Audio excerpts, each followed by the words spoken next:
My name is Victoria Hale, and for 25 years I believed in love. Not the kind you read about in magazines or see in movies, no. Mine was real, raw, built from late-night dinners and shared dreams. Or at least I thought it was. When you build your whole life around someone, you start to forget what it feels like to exist without them. I was 23 when I married Daniel Hale, tall, charming, ambitious. He used to look at me like I was the only person in the world who mattered. And for a long time I was, until one day, I wasn't. It started with silence, the kind that creeps into a marriage so quietly you don't even notice it at first. Dinners became shorter, conversations faded into routine, and the man who once sent me flowers just because started forgetting my birthday. I told myself it was stress, work, or maybe just age. After all, we'd been together for 2.5 decades. That's more than half my life. But then one night over dinner he looked at me and said it, "Victoria, I think we should talk." I smiled, unaware that my entire world was about to collapse. He looked calm, too calm. His tone wasn't angry or emotional. "Just final, you've been amazing," he said, "but I think I need something different now. You're not the same anymore." I laughed nervously. "Not the same? What do you mean?" He hesitated. His eyes didn't meet mine. Then came the words that burned through my soul like acid. "You're too old for me." Too old. Just 3 words. 3 words that made 25 years feel like a lie. I remember every second after that. The clink of his fork against the plate, the sound of the clock ticking behind him, and my own heartbeat loud, broken, echoing in my ears. I didn't scream. I didn't throw anything. I just stared at him, at the man who'd shared my bed, my dreams, my life. He said he'd take care of me, that I'd be fine financially, as if money could fill the hole he'd just torn in my chest. Within 2 weeks he was gone, moved out of our house and into a downtown apartment with her. Yes, her, his assistant, half my age, all ambition and red lipstick. For a while I couldn't breathe. I'd wake up in the middle of the night and reach for him, only to touch cold sheets.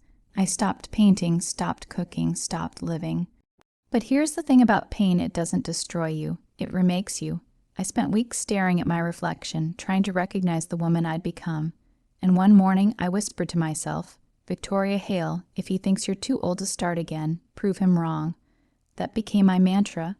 I sold the jewelry he'd given me over the years, the ones that now felt like shackles. With that money, I rented a small studio space in downtown Chicago. It smelled like dust and paint thinner, but it was mine. I'd studied business before marriage, top of my class. Actually, but Daniel always said I didn't need to worry about that stuff. Now, I realized that was his way of keeping me small, and I was done being small. So I started again, from scratch. I poured my time, my tears, my rage into something I hadn't touched in years: interior design. It began with one client, a single mother who needed her salon redesigned on a budget. She loved what I did. Then another client came, and another. Within 6 months, I had a waiting list. People called me Vicky Hale Designs. They didn't see a woman abandoned, they saw a woman who understood beauty, structure, and reinvention. The more I worked, the less I thought of him, until one morning my assistant walked in and said, "Victoria, you're not going to believe this. Hale Enterprises wants to hire you for their new office project." I froze. Hale Enterprises, Daniel's company. At first, I thought it was some kind of cruel joke, but no, it was real. His company now expanding, rebranding, and apparently needing a touch of elegance. I stared at the proposal for a long time. Then I smiled. "I'll take it." The first day I walked into his office, he didn't recognize me right away. He stood up, extended his hand, polite but distant, and then realization hit his face. "Victoria," he said, almost in disbelief. I smiled, confident, calm, radiant in my tailored white suit. "Hello, Daniel, long time no see." He tried to act casual, but I could feel the discomfort, the way his new girlfriend's face tightened when she saw me giving directions to his staff, the way he avoided eye contact when people praised my designs. I played my role perfectly professional, polite, untouchable.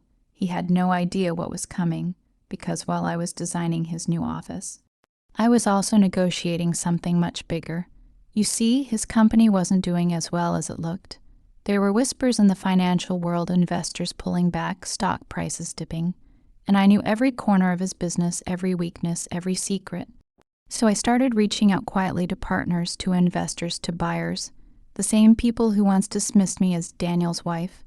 Now they called me Mrs. Hale, CEO of Vicky Hale Designs, one of Chicago's fastest growing firms.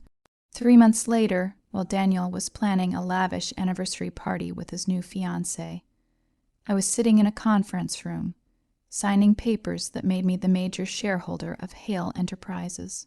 Yes, the same company he'd built, the same company he said I could never understand, was now mine. When the deal went through, my hands shook not from fear, but from power, real power, the kind that doesn't scream. It just smiles. The next morning, I walked into his office again this time, not as his designer, but as his boss. He looked up, confused. "Victoria, what are you doing here?" I placed a folder on his desk. "Hale Enterprises," I said softly. "It's under new ownership." He opened it. His face turned pale. He stammered, This isn't possible."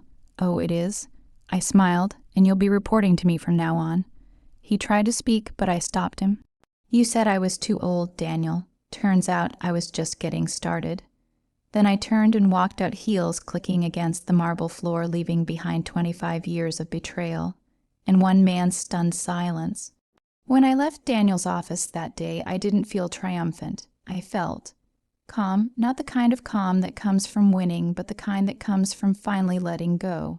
For 25 years, he'd made me feel invisible. Now the entire company, his empire, had my name on every document. I thought that would feel like victory, but instead it felt quiet. People congratulated me, called me an inspiration. But inside I was haunted by one question: was I becoming like him? I didn't want to be Daniel, cold, selfish, dismissive. I wanted justice, not cruelty. But revenge has a strange taste, sweet at first, then bitter when it settles. The next morning, I arrived at Hale Enterprises early. The office was tense, whispers everywhere. They knew something had changed. My assistant Claire met me in the lobby. Her eyes sparkled with pride. "You did it, Mrs. Hale." I smiled faintly. "We did it, Claire. Now let's make this company something worth keeping." When Daniel arrived, he didn't even look at me. He walked straight past my glass office, pretending to be busy. I could see the anger beneath his calm, the humiliation burning just under his skin. And for the first time in years, I wasn't afraid of his silence. I called for a board meeting. Everyone was there, investors, managers, Daniel. I stood at the head of the table, wearing a cream blazer, calm and deliberate.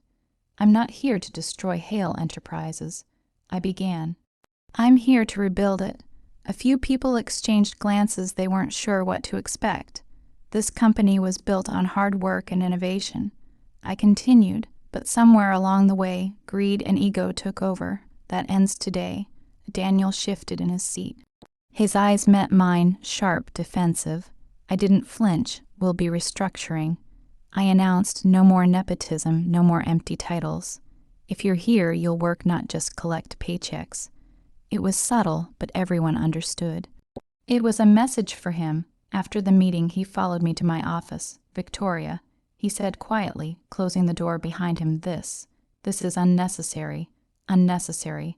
I repeated, turning to face him. "You called me too old to be your wife, but I'm apparently young enough to run your company." His jaw tightens. "You're humiliating me." "No," I said softly. "You did that yourself." He took a deep breath. "You've made your point. Just sell it back to me, please. We can both walk away." I walked around my desk and stopped right in front of him. "Walk away. You walked away from me 25 years too soon. I'm not walking anywhere." I could see the cracks in his pride. The man who once thought he was untouchable now stood there, small, cornered, exposed. Over the next few weeks, things shifted. Employees started looking at me differently, not as Daniel's ex, but as their leader. We renovated the workspace, rebranded the company, and introduced new ethics policies. The stock began to rise again. The media picked up the story. Victoria Hale from abandoned wife to corporate queen. My inbox flooded with interview requests. Every headline called me a symbol of reinvention. But the truth, it wasn't reinvention. It was resurrection. Daniel tried to keep his dignity, but pride doesn't survive long under pressure. Rumors spread that his fiancée had left him. Apparently, a man who lost his own company wasn't the image she wanted. He started drinking again, missing work, making mistakes. One night, I found him still in the office alone, staring at old photos on his desk, our wedding, our kids, our first house. He looked broken, fragile, like the ghost of the man I once loved. He didn't see me at first. When he finally looked up, his eyes were wet. Was I really that cruel? He whispered. I didn't answer, because for the first time, I didn't owe him one. Weeks turned into months. The company was thriving, but something inside me still felt incomplete. One evening, I visited the old house, the one he left me in, empty and silent. I stood in the same kitchen where he'd told me I was too old. I placed my hand on the counter and smiled. Too old, I murmured. Too wise, maybe. I realized then revenge had done its job. It gave me back my confidence, my self-respect, my strength. But I didn't need to keep holding on to the pain. So I made a decision. The next morning, I called my lawyer and told him to transfer partial ownership of Hale Enterprises to a women's business mentorship fund, a foundation that would help women over 40 restart their careers. It was my quiet victory, giving back what the world tried to take from me. A week later, Daniel came to see me one last time. He looked tired. Victoria, he said softly, I heard about the foundation. That's noble of you. I smiled. It's necessary. Too many women get left behind because someone decides they're too old. I won't let that happen again. He nodded slowly. You've changed. No, I said gently. I just remembered who I was before I met you. He smiled faintly, tears gathering in his eyes. You won, Victoria. I looked at him and said, No, Daniel, I healed. He left quietly after that. And that night, for the first time in years, I slept peacefully. No anger, no noise, no ghosts, just peace. It's been a year since I took over Hale Enterprises. A year since my world, the one Daniel shattered, became whole again. People still whisper about me in boardrooms and business magazines. They call me the woman who bought her husband's empire. But that's not who I am anymore. That's who I was. Now I'm something else. The mornings feel different. No more waking up to prove anything. No more silent wars. Just peace. I drink my coffee slowly by the window of my Chicago apartment, watching the skyline glow in gold. It's strange the city feels quieter when your heart finally stops screaming. The foundation, the Second Act Fund, has already helped over 100 women restart their careers. I've met artists, teachers, CEO, all of them thought life was over after 50. And every time I see one of them smile again, I see a little piece of my own healing in their eyes. People say revenge is sweet, but peace is divine. Last week, I was invited to speak at a women's leadership conference. I stood on that stage, looking at a sea of faces, hopeful, curious, strong. When they introduced me, they said, Victoria Hale, entrepreneur, survivor, visionary. For the first time, I believed all 3 words. I told them when someone decides you're too old, don't argue with them. Just smile because they've already shown you how small their vision is. You're timeless. The audience clapped, some even cried. And I realized I wasn't telling my story anymore. I was telling ours. After the event, a young woman came up to me. She looked nervous, maybe in her 20s. She said, my mom went through the same thing. My dad left her for someone half her age, but last week she started her own bakery. She says she did it because of your story. I didn't know what to say. I just hugged her, and for the first time in so long, I felt free. One evening, I received a message from Daniel. He wanted to meet. For a moment, I hesitated. What could he possibly say now? But something in me, the part that no longer hated him, said, go. We met at a small cafe by the lake, the same place where he'd once told me he wanted a divorce. Only this time he looked older, not just in his face, but in his spirit. Victoria, he said quietly, I wanted to apologize. I smiled softly. You already did. Life did that for you. He looked down. You were right about everything. I thought I was chasing youth, but I was just running from my own reflection. For a while, we sat in silence, 2 people who had loved, hurt, destroyed, and rebuilt. And in that quiet moment, I realized I had nothing left to forgive. He asked, do you ever miss us? I looked at the lake, the light shimmering on the water. I miss who I thought we were, I said, but not who we became. He nodded slowly. You've become extraordinary. I smiled, "No, Daniel. I just stopped shrinking for someone else's comfort." When I got home that night, I took out my old wedding ring. It had been sitting in a box for years, not because I couldn't throw it away, but because I wasn't ready to. I walked to the balcony, looked at the glittering skyline, and whispered goodbye. Then I placed it in a charity donation box. Let someone melt it, reshape it, give it new life, just like I did. Weeks passed. I kept working, mentoring, building. The world still loved the revenge story, but my story had moved beyond it. It wasn't about him anymore. It was about me, about every woman who learned that life doesn't end when love does. One afternoon, as I was leaving the office, Claire said, "You've got mail." Inside was a simple envelope, no name, no return address. Just one note inside. It said, "Thank you for showing me that losing you is the best lesson of my life. D." I folded it carefully and smiled. Maybe, just maybe, he finally found his own peace too.